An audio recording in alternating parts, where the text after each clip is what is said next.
আচ্ছা জানেন কি আমাদের শরীরে অতিরিক্ত মেদ জমে কিভাবে? আসলে যখন আমরা শরীরের চাহিদার থেকে বেশি ক্যালোরি খাবারের মাধ্যমে গ্রহণ করতে শুরু করি কিন্তু সেটা খরচ করা হয় না। আজকের যুগে কম চলাফেরা, অস্বাস্থ্যকর খাবার, মানসিক চাপ আর ঘুমের অভাব সবকিছুই আমাদের শরীরে অতিরিক্ত চর্বি জমানোর জন্য দায়ী। এই অতিরিক্ত চর্বি ও ওজনই পরবর্তীকালে ঘটাতে পারে ডায়াবেটিস, উচ্চ রক্তচাপ, হার্টের সমস্যা সহ নানান রোগ। ভয়ের কথা হচ্ছে সাম্প্রতিককালে ভারতের সাধারণ জনগণের মধ্যেও এই ধরনের সমস্যা ক্রমশ বৃদ্ধি হতে শুরু করেছে।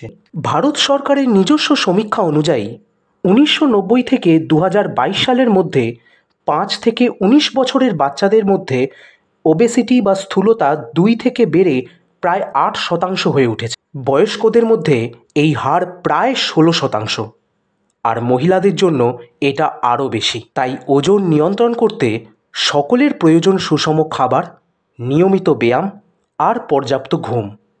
মনে রাখবেন, আপনার স্বাস্থ্যের দায়িত্ব কেবল আপনার হাতেই।